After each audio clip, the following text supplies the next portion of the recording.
Hello, everyone. Welcome back to the channel. Today's story takes us to a moment that many believed would never arrive. A moment that feels like a line has been crossed in one of the most dangerous conflicts of our time. Moscow burns not just in flames and smoke, but in symbolism and shock, as Ukraine brings the war directly to Vladimir Putin's doorstep. What was once portrayed as a distant operation, safely contained beyond Russia's borders, has now reached the heart of power itself. The Russian capital, long treated as untouchable, suddenly finds itself facing the same fear and uncertainty that Ukrainian cities have endured for years. For a long time, Moscow existed in a different reality from the front lines. While cities like Kiev, Kharkiv, Mariupol, and countless others lived under the constant threat of missiles and drones, Moscow carried on with business as usual. Cafes stayed open, luxury cars filled the streets, and official television assured citizens that everything was under control. The war was something happening over there, framed as necessary, justified, and far away. That illusion has now been shattered. When reports began to emerge of strikes, fires, and emergency responses in and around Moscow, the psychological impact was immediate. Sirens echoing through neighborhoods, air defense systems lighting up the night sky, flights disrupted, and security forces rushing to protect key sites all sent a powerful message. The war had arrived, even if the physical damage was limited compared to what Ukraine has suffered. The emotional and symbolic damage was enormous. Moscow is not just a city. It is the center of Russian political authority, the location of the Kremlin, the seat of military command, and the symbol of Vladimir Putin's grip on power. Any threat to Moscow is perceived as a threat to the Russian state itself. That is why Ukraine's ability to reach this space represents such a dramatic escalation. It challenges the narrative that Russia is invulnerable, that its defenses are absolute, and that its leadership can guarantee safety at home while projecting violence abroad. For Ukraine, this moment did not come suddenly or without cause. It is the result of years of adaptation, sacrifice, and survival. Ukraine has endured relentless bombardment, infrastructure destruction, mass displacement, and unimaginable loss of life. From the very beginning, Ukrainian leaders warned that aggression without consequences would only invite more violence. They argued that as long as Russia felt safe at home, the war would continue with little incentive to stop. Bringing the war to Moscow was never about revenge alone. It was about forcing a recalculation. The strike on Moscow represents a strategic and psychological shift. Militarily, it demonstrates Ukraine's growing capabilities. Through innovation, intelligence, and determination, Ukraine has developed ways to overcome its disadvantages. Drones, long-range systems, and unconventional tactics have allowed Kiev to strike targets once thought unreachable. Psychologically, the message is even more powerful. No city is immune. No leader can fully shield their population from the consequences of war. Inside Russia, the reaction has been complex and revealing. Official statements moved quickly to downplay the events. State media emphasized that air defenses were working, that threats were neutralized, and that there was no reason for panic. But social media told a different story. Videos filmed by ordinary citizens showed smoke rising over parts of the capital, flashes in the sky, and the sound of explosions. These images spread faster than censorship could contain them, undermining the carefully crafted narrative of total control. For many Russians, this moment sparked fear rather than anger. Fear is dangerous for any government, especially one that relies on projecting strength. When people feel unsafe, they begin to question, why is this happening? Why are we now targets? Why is the war no longer distant? These questions may not yet dominate public discourse, but they are being asked quietly in homes, workplaces, and online spaces. Vladimir Putin's leadership has always been built on a promise of stability. He positioned himself as the man who restored order after the chaos of the 1990s, the leader who made Russia strong again. That promise is now under strain.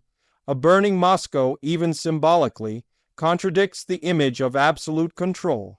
It exposes vulnerability in a system that depends on the perception of invincibility.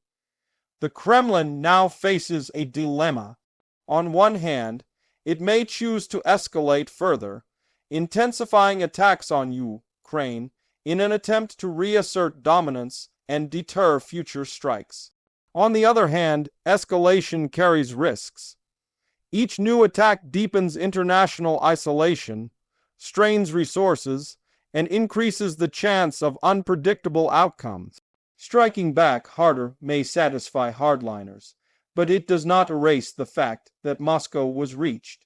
Ukraine, meanwhile, understands the risks it is taking.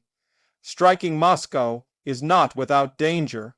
Russian retaliation could be severe, targeting Ukrainian infrastructure, energy systems, and civilian areas even more aggressively.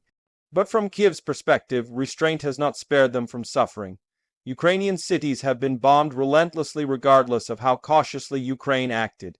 The choice, therefore, is not between safety and risk, but between passive endurance and active pressure. The technological aspect of this strike deserves attention. Modern warfare is no longer defined solely by tanks and aircraft. Drones, cyber capabilities, intelligence sharing, and precision targeting have changed the rules. Ukraine's ability to innovate under pressure has surprised many analysts. By adapting quickly and creatively, Ukraine has turned necessity into advantage, demonstrating that determination and intelligence can challenge even a larger and better funded adversary. Russia's air defense systems, long marketed as among the best in the world, now face scrutiny. If defenses can be breached near Moscow, questions arise about their effectiveness elsewhere. Are systems outdated? Were resources diverted to the front lines at the expense of homeland security? Or does corruption and mismanagement play a role? Each question weakens confidence in the military establishment. International reactions to Moscow burning have been cautious but intense. Western governments are walking a delicate line. On one hand, they reaffirm Ukraine's right to defend itself. On the other, they worry about escalation and the possibility of broader conflict. Analysts debate whether strikes on Moscow will shorten the war by forcing negotiations or prolong it by provoking harsher responses. There are no easy answers, only high-stakes calculations. Beyond governments, ordinary people around the world are watching closely. The images from Moscow resonate because they challenge assumptions about power and safety. If a capital as heavily defended as Moscow can be threatened, what does that mean for other global cities? The strike serves as a reminder that in modern warfare, distance offers no guarantee of security. The humanitarian dimension of this conflict remains heartbreaking. Ukrainian civilians have lived under constant threat for years.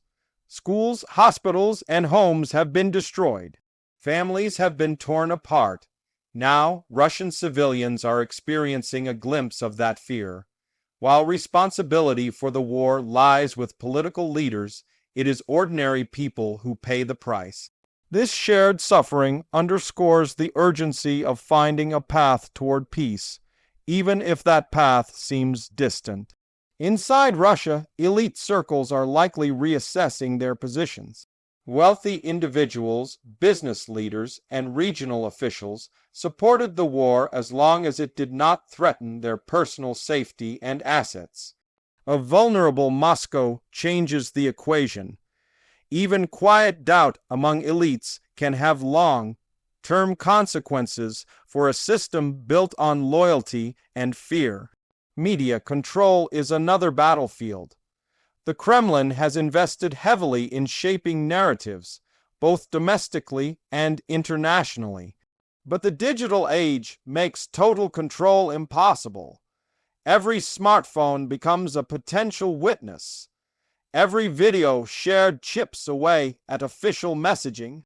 The burning of Moscow, captured and circulated by civilians, is a powerful counter-narrative that cannot be fully erased. As the war enters this new phase, speculation about the future intensifies. Will Ukraine continue to target symbolic locations inside Russia? Will Moscow increase repression at home to maintain control?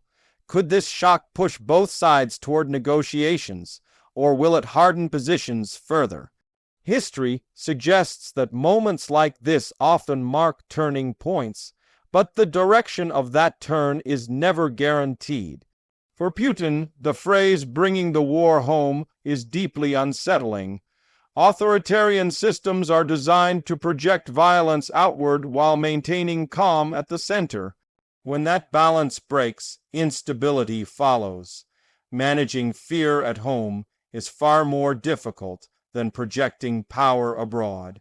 The Kremlin may respond with increased censorship, arrests, and propaganda, but fear has a way of seeping through cracks. Ukraine's message through this strike is unmistakable. It is a declaration that Ukraine will not remain a passive victim. It will adapt, respond, and challenge the structures that enable aggression. This does not mean the road ahead will be easy or that victory is assured, but it does mean the psychological balance of the war has shifted. Moscow burning also forces the international community to confront uncomfortable truths. Deterrence is fragile. Power is not absolute. Wars have consequences that cannot be neatly contained. The belief that major powers can wage war without consequences at home is increasingly outdated. As we look ahead, the world stands at a crossroads. The choices made now by Moscow, Kiev, and global leaders will shape not only the future of this conflict, but the broader international order. Will this moment deepen chaos, or will it force a reckoning that leads eventually to resolution?